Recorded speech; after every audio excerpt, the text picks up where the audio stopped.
नमस्कार दोस्तों, welcome to ज्योति पाठशाला। मैं हूं ज्योति और आज मैं आपके लिए लेकर आई हूं टीचिंग एप्टीट्यूड क्लास 8th। इसमें हम डिस्कस करेंगे factor affecting teaching, teaching ads and curriculum. तो चलिए शुरू करते हैं। सबसे पहले है कि जो टीचिंग है वो क्या होती है। देखो, टीचिंग एक सिस्टमेटिक, प्लान और पर्पसफुल एक्टिविटी होती है और बहुत सारे फैक्टर्स होते हैं जो टीचिंग प्रोसेस को क्या करते हैं, अफेक्ट करते हैं। जैसे टीचर रिलेटेड फैक्टर्स हो गए, लर्नर रिलेटेड फैक्टर हो गए, content related and environmental factors. तो जो टीचिंग होती है वो क्या होती है, एक सिस्टमेटिक, प्लान और पर्पसफुल एक्टिविटी है और जो इसकी इफेक्टिवनेस है ना, वो बहुत सारे फैक्टर्स पे क्या करती हैं, डिपेंड करती हैं। ये फैक्टर टीचिंग लर्निंग प्रोसेस को अफेक्ट करते हैं, इन्फ्लुएंस करते हैं, चाहे पॉजिटिवली करें या नेगेटिवली करें। तो सबसे पहले है टीचर रिलेटेड फैक्टर।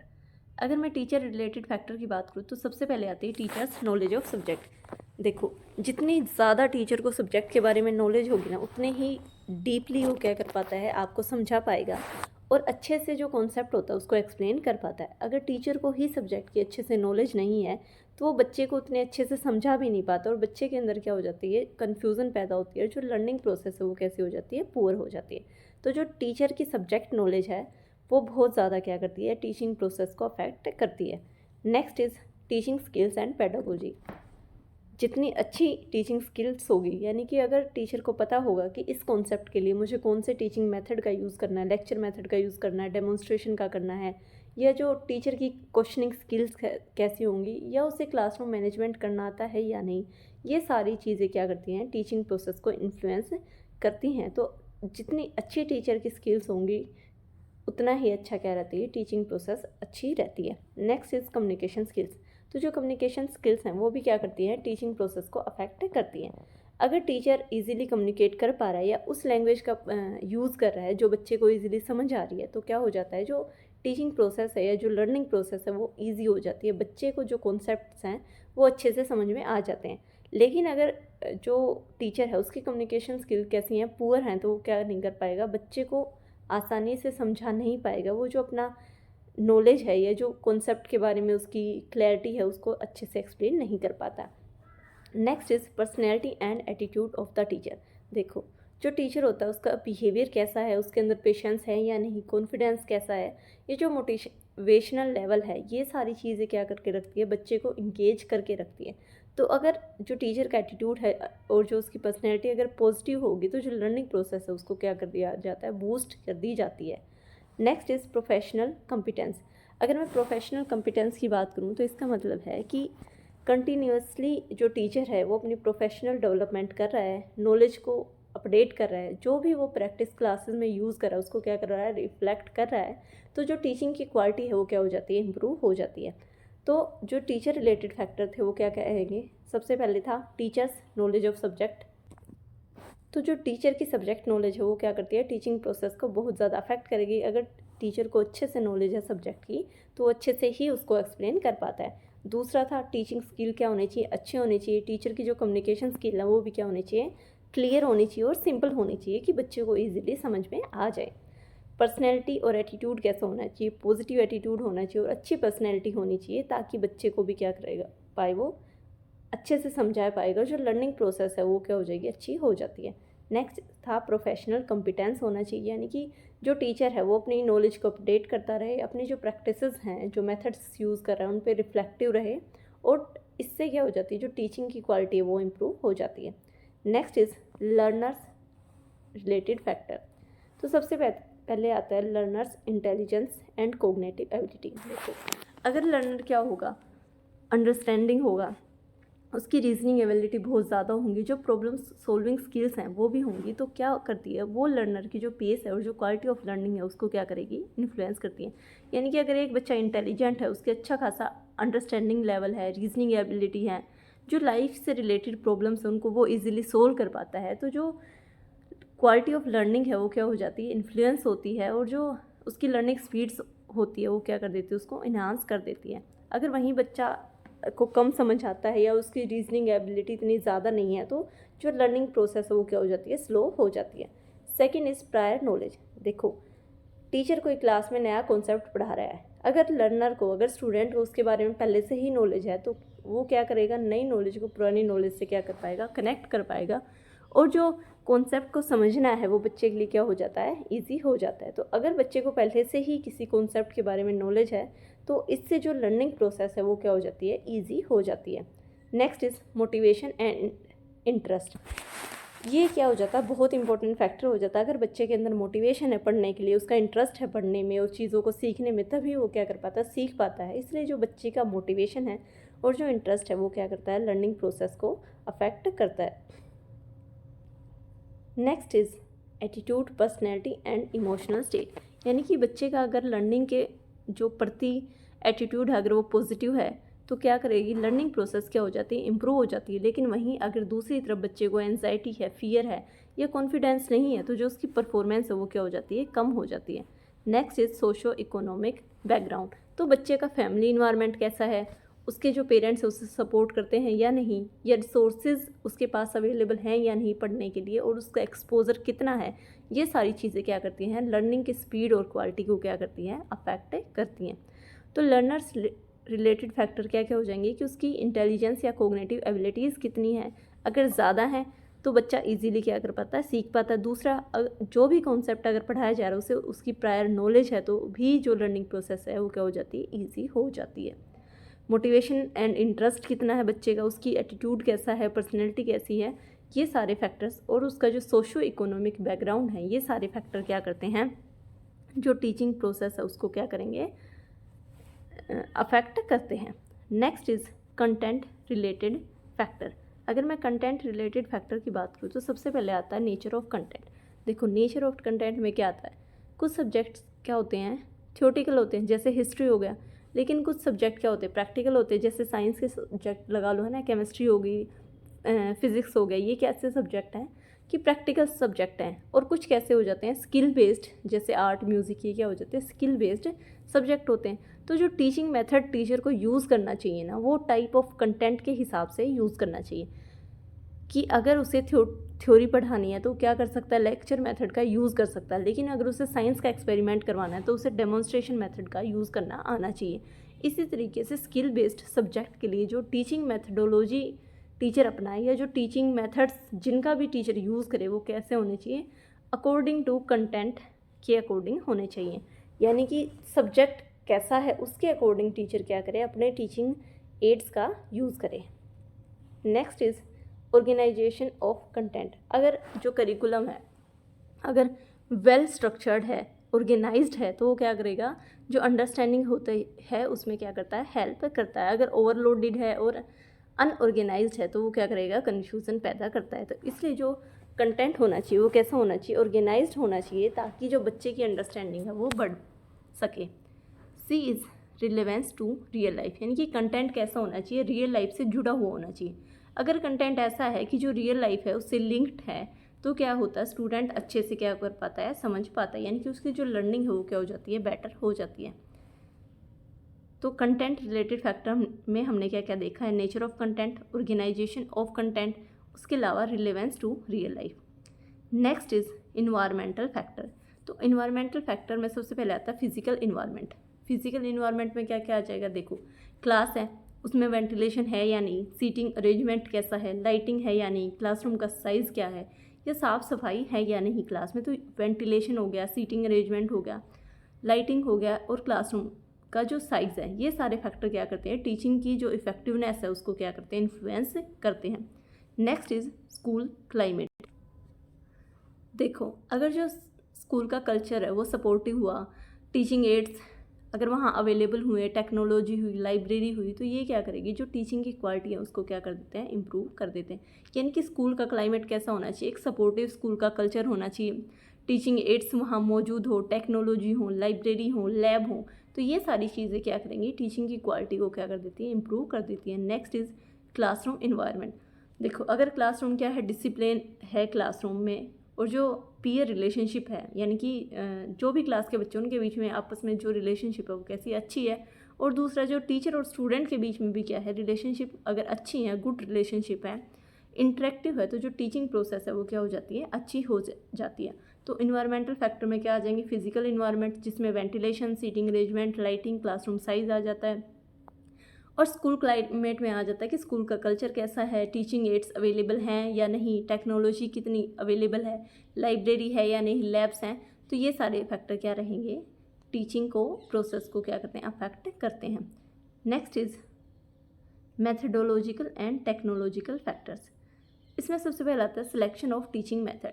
तो जो टीचर को टीचिंग मेथड्स को जब चूज़ करना चाहिए तो सब्जेक्ट के अकॉर्डिंग करना चाहिए, यानी कि टॉपिक ऐसा है, कंटेंट के अकॉर्डिंग ही टीचर को क्या करना चाहिए, टीचिंग मेथड्स का यूज़ करना चाहिए। जैसा कंटेंट अगर थ्योरेटिकल है तो दूसरे मेथड का यूज़ करना चाहिए, अगर प्रैक्टिकल है तो दूसरे मेथड का यूज़ करना चाहिए। तो इस तरीके से जो सिलेक्शन होना चाहिए टीचिंग मेथड का, वो टॉपिक के अकॉर्डिंग या कॉन्सेप्ट के अकॉर्डिंग करवाना चाहिए। दूसरा है टीचिंग मटेरियल्स एंड एड्स। देखो, अगर टीचिंग एड्स हैं, यानी कि चार्ट्स हैं, मॉडल्स हैं, स्मार्ट बोर्ड्स प्रेजेंट है, वीडियो के थ्रू अगर ये एक्सपेरिमेंट्स हैं, तो वो क्या कर देते हैं, जो क्लैरिटी होती है ना, उसको क्या कर देते हैं, इम्प्रूव कर देते हैं, इंक्रीज़ कर देते हैं। तो टीचिंग मटेरियल क्या करते हैं, बच्चे की हेल्प करते हैं चीज़ों को रिटेन रखने में, और जो उसकी अंडरस्टैंडिंग है, जो उसकी समझ है, उसको क्या बना देते हैं, क्लियर बना देते हैं, उसको ईजी बना देते हैं। तो टीचिंग मटेरियल भी क्या करते हैं, जो टीचिंग प्रोसेस होती है उसको इन्हेंस करते हैं। जितने ज़्यादा अच्छे टीचिंग मटेरियल्स का यूज़ होगा, उतनी ही जो टीचिंग प्रोसेस है वो क्या हो जाती है, इम्प्रूव हो जाती है।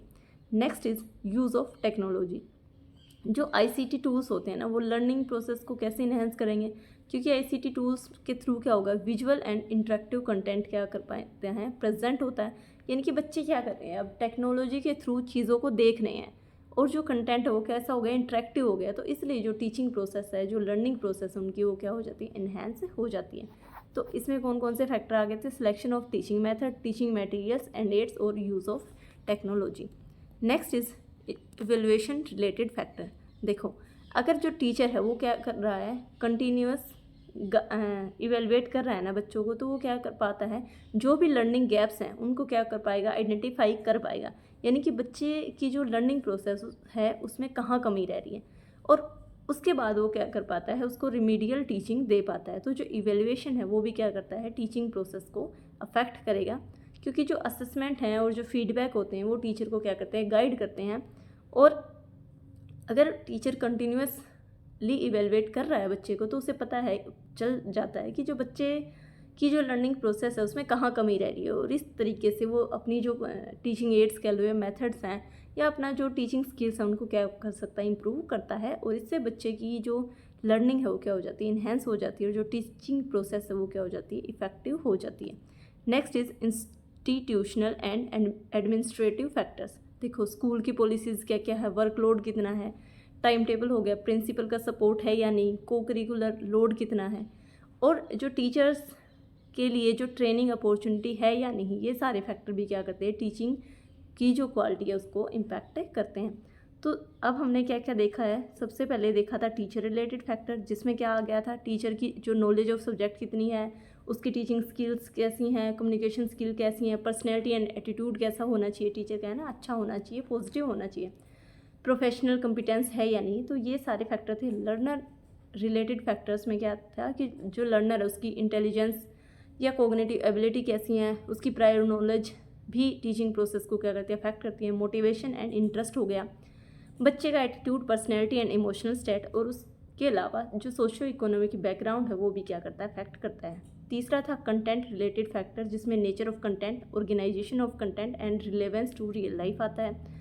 फोर्थ था इन्वायरमेंटल फैक्टर, जिसमें फिजिकल फैक्टर में हमने क्लासरूम का साइज़ देखा था, साफ़ सफाई देखी थी, ये सारी चीज़ें, और वेंटिलेशन है या नहीं। दूसरा था स्कूल क्लाइमेट, यानी कि स्कूल का जो वो है सपोर्टिव है या नहीं, टीचिंग एड्स प्रेजेंट हैं या नहीं है। उसके बाद था classroom environment. Methodological and technology factors में हमने देखा था सिलेक्शन ऑफ टीचिंग मेथड्स हैं, कैसे करने चाहिए, टॉपिक के अकॉर्डिंग होने चाहिए। दूसरा जो टीचिंग मटेरियल हैं एड्स हैं, वो भी क्या करती हैं, हेल्प करती हैं लर्निंग प्रोसेस में। उसके अलावा था यूज़ ऑफ टेक्नोलॉजी। फिर हमने देखा evaluation related factor and institutional and administrative factor. तो ये सारे क्या थे, फैक्टर्स थे जो टीचिंग प्रोसेस को क्या कर रहे थे, अफेक्ट कर रहे थे। अब नेक्स्ट टॉपिक हम देखेंगे टीचिंग एड्स। तो मैं टीचिंग एड्स की अगर आपसे बात करूँ तो टीचिंग एड्स क्या होते हैं, मटेरियल्स, टूल्स, डिवाइसेस और इक्विपमेंट जो टीचर यूज़ करता है ना टीचिंग को इफेक्टिव बनाने के लिए, मीनिंगफुल और इंटरेस्टिंग बनाने के लिए, वही क्या होते हैं, टीचिंग एड्स। क्या है टीचिंग एड्स?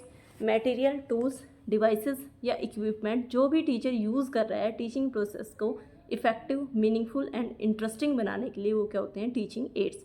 जो टीचिंग एड्स होते हैं ना, वो क्या करते हैं? जो टीचिंग एड्स हैं ना, वो क्या करेंगे? किसी भी कॉन्सेप्ट को एक्सप्लेन करने में ईजीली, और जो बच्चे के अंदर रिटेंशन है ना, यानी कि उसकी जो याद करने की, रिटेन करने की वो है, उसको क्या कर देते हैं? इम्प्रूव कर देते हैं। अगर हम बात करें need and importance of teaching aids की, जो टीचिंग एड्स हैं उनकी क्या क्या इंपॉर्टेंस है या नीड क्या क्या है। सबसे पहले make learning interesting. Teaching ads के थ्रू जो लर्निंग प्रोसेस है वो क्या हो जाती है? इंटरेस्टिंग हो जाती है। देखो, टीचर क्या करेगा? चार्ट्स का यूज़ करेगा, या विजुअल एड्स का क्या करता है? ऑडियो एड्स हो गए या विजुअल एड्स का क्या करेगा? यूज़ करता है। तो जो लर्निंग है वो क्या हो जाती है? इंटरेस्टिंग हो जाती है।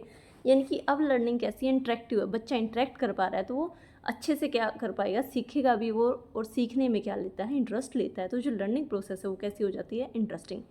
Help in better understanding. जो टीचिंग एड्स होते हैं वो अंडरस्टैंडिंग को क्या बना देते हैं? बेटर भी बनाते हैं। Improve retention and recall.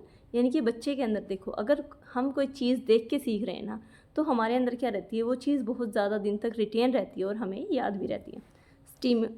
Stimulate multiple senses. और क्या करता है? जो मल्टीपल सेंसेस हैं उनको भी क्या करता है? स्टिमुलेट करता है। यानी कि मान लो कोई एक ऑडियो विजुअल एड्स है, तो बच्चा क्या कर रहा है? सुन भी रहा है, देख भी रहा है, और उसके साथ साथ उसे याद भी करना है। तो मल्टीपल सेंसेस को ये क्या कर देता है? स्टिमुलेट कर देता है। Support slow learners. और जो स्लो लर्नर्स होते हैं उनको क्या करती है? जो टीचिंग एड्स होती है उनको सपोर्ट करती हैं। उसके अलावा है प्रमोट एक्टिविटी बेस्ड लर्निंग। जो टीचिंग एड्स हैं उनके थ्रू क्या हो जाती है? जो एक्टिविटी बेस्ड लर्निंग है उसको क्या किया जाता है? प्रमोट किया जाता है। एंड रिड्यूस वर्बलिज्म को क्या कर देता है? रिड्यूस कर देता है।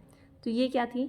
इंपॉर्टेंस ऑफ टीचिंग एड्स की। जो लर्निंग है उसको इंटरेस्टिंग बनाता है, बेटर अंडरस्टैंडिंग में हेल्प करता है, रिटेंशन और रिकॉल को क्या कर देता है? इम्प्रूव कर देता है, मल्टीपल सेंसेस को क्या करता है? स्टिमुलेट करता है, और जो स्लो लर्नर्स होते हैं उनको क्या कर देता है? सपोर्ट करता है। Next is type of teaching ads. तो इसमें हम सबसे पहले देखेंगे विजुअल एड्स। विजुअल एड्स कौन से होते हैं?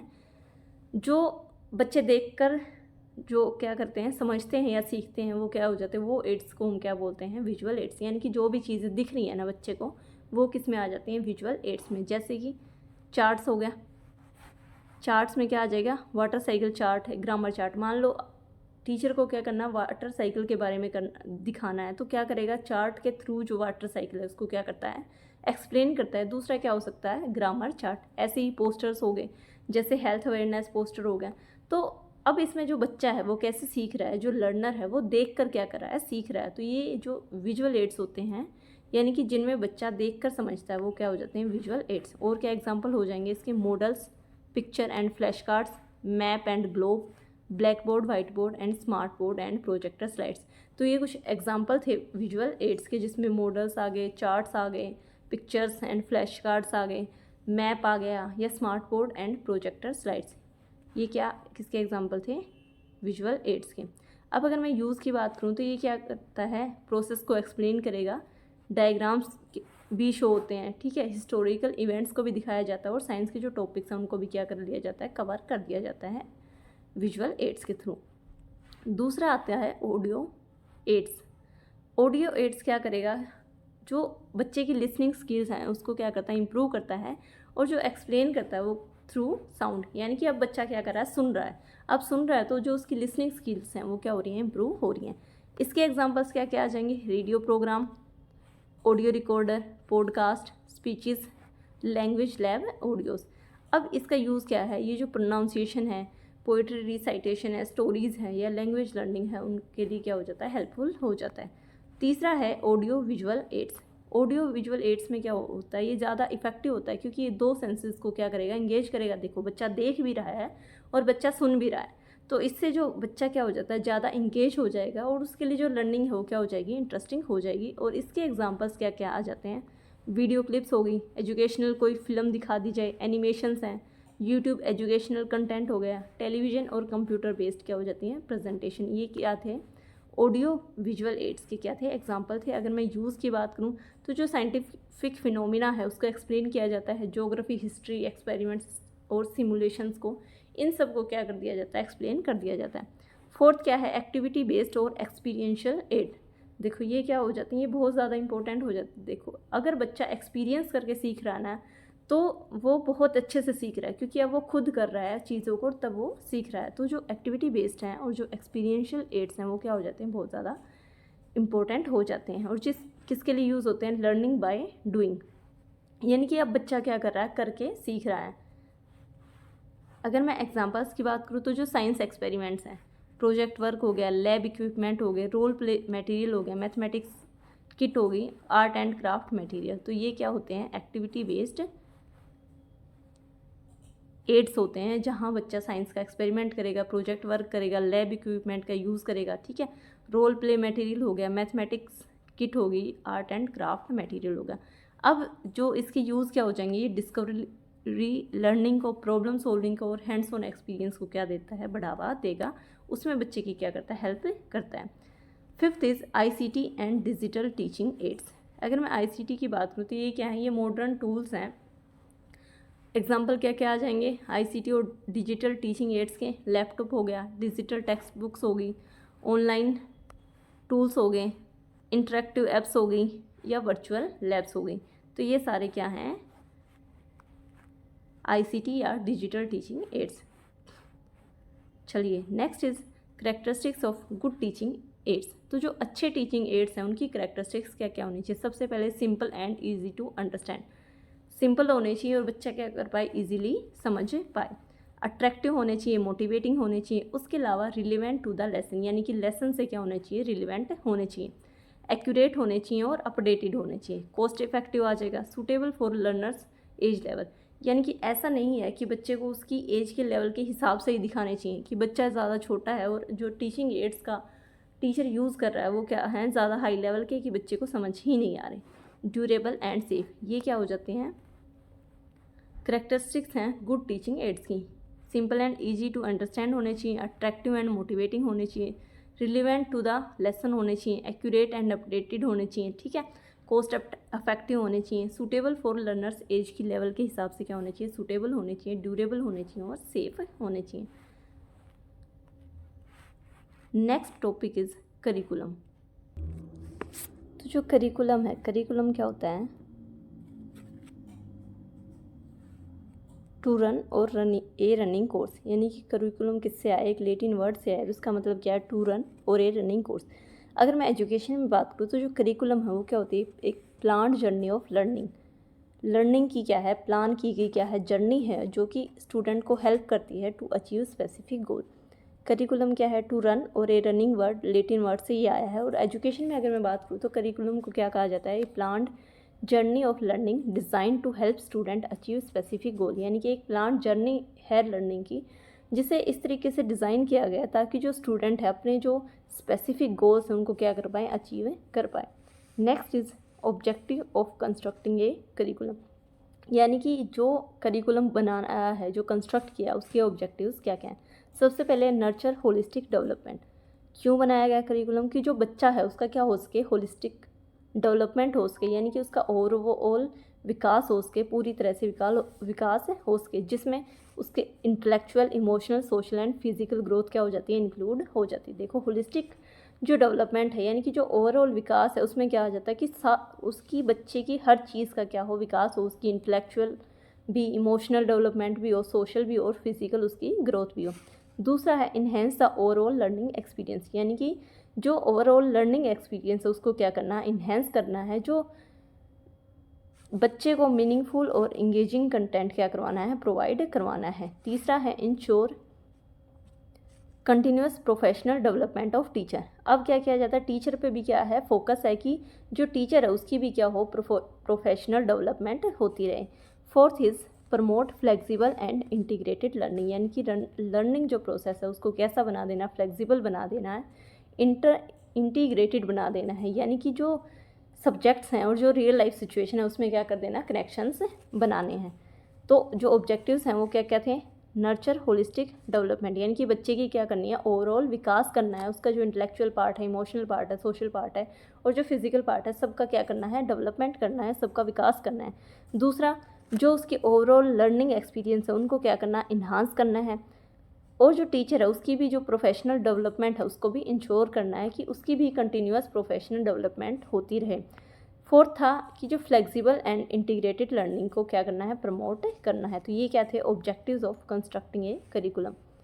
अब नेक्स्ट है प्रिंसिपल्स ऑफ करिकुलम डिज़ाइन, कि जो भी करिकुलम डिज़ाइन होता है किया जाता है उसके जो प्रिंसिपल्स हैं वो क्या होते हैं। पहले है फ्यूचर ओरिएंटेशन, यानी कि बच्चे को क्या करना, लर्नर को क्या करना है, फ्यूचर चैलेंजेस और डिमांड के लिए क्या करना, तैयार करना है कि बच्चा जो भी फ्यूचर में चैलेंज आए या डिमांड्स आए उनको क्या कर पाए, उनको टैकल कर पाए, उनसे लड़ पाए या उनसे क्या कर पाए, उनसे टैकल कर पाए। दूसरा है कोरिलेशन, यानी कि जितने भी सब्जेक्ट्स हैं उनमें क्या बनानी है, रिलेशनशिप बनानी है कि एक सब्जेक्ट दूसरे सब्जेक्ट से जुड़ा हुआ हो ताकि जो लर्निंग है वो कैसी हो पाए, मीनिंगफुल हो पाए। तीसरा है यूटिलिटी, यानी कि जो कंटेंट है वो कैसा होना चाहिए, प्रैक्टिकल हो, रिलेवेंट हो, यूज़फुल हो रियल लाइफ में। फोर्थ इज़ फ्लेक्सिबिलिटी, कि जो अडेप्टेशन करनी चाहिए, चेंज हो सकें लर्नर की नीड के अकॉर्डिंग, उसके इंटरेस्ट के अकॉर्डिंग और उसके लर्निंग स्टाइल्स के अकॉर्डिंग। तो प्रिंसिपल क्या क्या थे, सबसे पहला था फ्यूचर ओरिएंटेशन, यानी कि बच्चे को फ्यूचर के लिए क्या करना, तैयार करना है। कोरिलेशन क्या था कि जो सब्जेक्ट्स हैं उनके बीच में क्या बनानी, रिलेशनशिप बनानी है, उनके बीच में एक दूसरे से सब्जेक्ट को क्या करना, लिंक करना है ताकि जो लर्निंग प्रोसेस है वो मीनिंगफुल हो पाए। तीसरा था यूटिलिटी, यानी कि जो कंटेंट है वो प्रैक्टिकल होना चाहिए, रिलेवेंट हो और यूज़फुल हो रियल लाइफ में। फोर्थ था फ्लेक्सिबिलिटी, यानी कि अडेप्टेशन कर सके। देखो बच्चे की नीड के अकॉर्डिंग चेंज किया जा सकता है, उसके इंटरेस्ट और लर्निंग स्टाइल के अकॉर्डिंग क्या होते हैं, चेंज होता है, इसलिए क्या हो जाती है, फ्लेक्सिबिलिटी थी। Next is type of curriculum.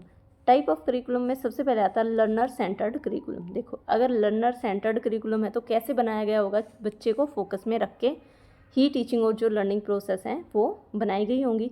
अब जो लर्नर सेंटर्ड करिकुलम होगा उसमें क्या किया गया होगा कि स्टूडेंट क्या कर पाए, एक्टिवली पार्टिसिपेट कर पाए, explore and construct knowledge through experiences. यानी कि अब करिकुलम ऐसा बनाया गया है, लर्नर सेंटर्ड बनाया गया है कि बच्चा क्या कर पा रहा है, एक्टिवली पार्टिसिपेट करेगा, एक्सप्लोर करेगा और नॉलेज को क्या करेगा, एक्सपीरियंस के थ्रू यानी कि अनुभव के थ्रू क्या करेगा, कंस्ट्रक्ट करेगा। Next is subject centred curriculum. अगर सब्जेक्ट सेंटर्ड करिकुलम है तो किस पे ध्यान होगा, सब्जेक्ट कंटेंट पे, यानी कि जोर किस चीज़ पे दिया जाएगा कि जो टीचर हैं जो भी स्ट्रक्चर्ड सब्जेक्ट कंटेंट है उसको क्या करे, डिलीवर करे, और जो लर्निंग है वो किसके अराउंड घूमेगी, जो भी प्री डिफाइंड टॉपिक्स होंगे, कंसेप्ट्स होंगे या एकेडमिक डिसिप्लिन होंगे। सब्जेक्ट सेंटर्ड करिकुलम में क्या आ जाता है कि जो फोकस होगा किस पे होगा, सब्जेक्ट का जो कंटेंट होता है उस पे होगा, और जो लर्निंग है वो पहले जो डिफाइन किए गए टॉपिक्स हैं, कॉन्सेप्ट्स हैं, जो एकेडमिक डिसिप्लिन्स हैं उनके उसमें के अराउंड रिवॉल्व करेगी। उसके बाद आता है लाइफ सेंटर्ड करिकुलम। तो जो लाइफ सेंटर्ड करिकुलम है वो इंटरनेशनल कमीशन ऑफ एजुकेशन पे क्या था, based. International commission on education पे क्या है, बेस्ड है, और इसके 4 मेजर पिलर्स हैं, learning to know, learning to do, learning to be and learning to live together. तो लर्निंग टू नो क्या है, जानकर सीखना, लर्निंग टू डू करके सीखना, लर्निंग टू बी यानी कि होकर सीखना, और लर्निंग टू लिव टुगेदर का मतलब क्या है, साथ रहकर सीखना। तो ये क्या थे, 4 पिलर्स थे। लाइफ सेंटर्ड करिकुलम किस पे बेस्ड था, इंटरनेशनल कमीशन ऑफ एजुकेशन 1999 पे बेस्ड था। और ये जो करिकुलम है ये लाइफ लॉन्ग लर्निंग को क्या करता है, सपोर्ट करता है। इसके 4 पिलर कौन कौन से थे, learning to know, learning to do, learning to be, learning to live together. उसके बाद नेक्स्ट आता है कोर करिकुलम। जो कोर करिकुलम होता है इसका जो फोकस होता है वो essential and fundamental element of a subject that all student must master. यानी कि ये किस पे फोकस करता है कि जो इसेंशियल एंड फंडामेंटल एलिमेंट है ना एक सब्जेक्ट के यानी कि हर बच्चा क्या कर पाए, उन पे मास्टर कर पाए, उनको अच्छे से सीख पाए। ये इंश्योर करता है कि जो लर्नर है वो क्या कर पाए, वो इन डेप्थ स्टडी करें सिलेक्टेड एरिया में। दूसरा आता है स्पायरल करिकुलम। अगर मैं स्पायरल करिकुलम की बात करूँ तो ये ब्रूनर ने दिया था, प्रपोज किया था।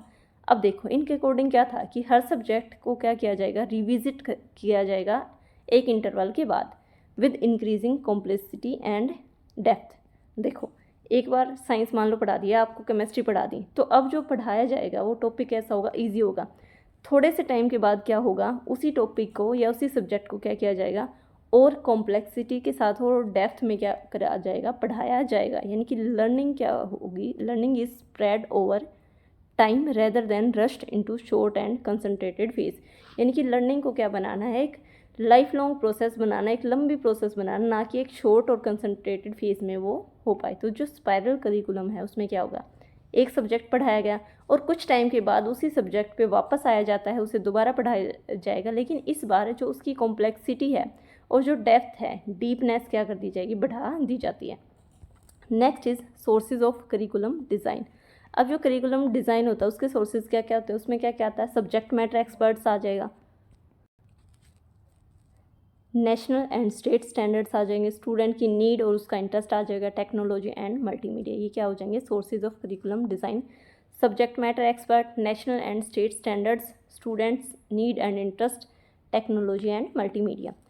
उसके बाद आता है इंटीग्रेटेड करिकुलम। इंटीग्रेटेड जो करिकुलम होता है उसमें क्या किए जाएंगे, सब्जेक्ट क्या कर दिए जाते हैं, इंटरकनेक्टेड कर दिए जाते हैं, ताकि जो लर्निंग है वो स्मूथली हो सके बिना किसी फ्रेगमेंटेशन के, यानी कि पार्ट्स में बट के ना हो, जो लर्निंग हो वो स्मूथली हो। It promotes unity among different discipline and help learners understand concept holistically. यानी कि ये प्रमोट करता है यूनिटी को, यानी कि एकता को बढ़ावा देता है दूसरे डिसिप्लिन के बीच में, डिफरेंट, और हेल्प करता है लर्नर क्या कर पाए, जो कॉन्सेप्ट्स हैं उनको क्या कर पाए, पूरा के पूरे अच्छे से समझ पाए। उसके बाद है हिडन, कोवर्ट, इनफॉर्मल कह लो या इम्प्लिक्ट करिकुलम। तो जो हिडन, कोवर्ट, इनफॉर्मल या इम्प्लिक्ट करिकुलम होता है, ये क्या होता है, ये अनरिटन और अनइंटेंटेड लेसन जो स्कूल में पढ़ाए जाते हैं वो किसमें आ जाते हैं, हिडन कोवर्ट करिकुलम में, यानी कि ये लिखा नहीं गया है। अब ये क्या करता है, जो स्टूडेंट्स को शेप करने में लेकिन ये हेल्प करता है, यानी कि उसके एटीट्यूड को कैसे अच्छा करना है, वैल्यूज़ और बिहेवियर को चेंज करना है, तो ये सारे किसमें आ जाते हैं, हिडन, कोवर्ट, इनफॉर्मल और इम्प्लिक्ट करिकुलम में। क्या है हिडन करिकुलम, जो लिखा नहीं गया लेकिन ये फिर भी जो स्टूडेंट है उसका के एटीट्यूड को, वैल्यूज़ और बिहेवियर को क्या करता है, चेंज करता है, उनको अच्छा करता है। अब लास्ट इज़ एक्सप्लिट, ओवरएट, रिटन और फॉर्मल करिकुलम, यानी कि जो ऑफिशियल डॉक्यूमेंटेड करिकुलम है ना, जो एजुकेशनल अथॉरिटी क्या करती है, बनाती हैं, वो क्या हो जाते हैं, वो होता है रिटन करिकुलम। तो करिकुलम में हमने क्या क्या देखा है, सबसे पहले करिकुलम क्या होता है कि जो भी प्लान्ड जर्नी है ना लर्निंग की, उसे हम क्या बोलते हैं, करिकुलम।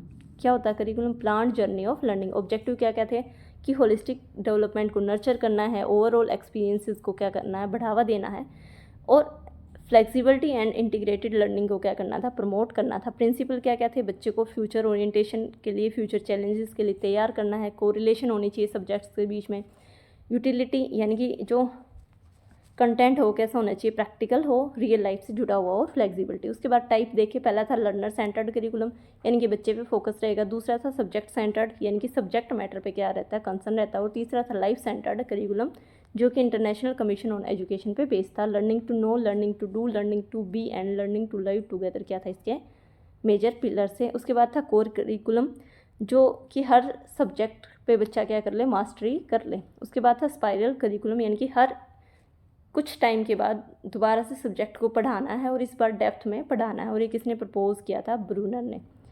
उसके बाद सोर्सेज ऑफ करिकुलम मैंने आपको बताए हैं। उसके बाद था इंटीग्रेटेड करिकुलम, यानी कि सब्जेक्ट्स के बीच में क्या होना चाहिए, इंटरकनेक्शन होना चाहिए, ताकि जो लर्निंग प्रोसेस है वो स्मूथली चल सके। और फिर हमने देखा है हिडन, कोवर्ट, इनफॉर्मल या एक्सप्लिट करिकुलम। तो ये थी आज की क्लास, मिलते हैं नेक्स्ट वीडियो में। अगर आप चाहते हो कि मैं आपको domain knowledge and case study के बारे में बताऊं, टीजीटी साइंस और पीजीटी केमिस्ट्री, तो आप प्लीज़ कमेंट करके मुझे बताएं। तो नेक्स्ट सीरीज़ हम वो शुरू करेंगे फिर।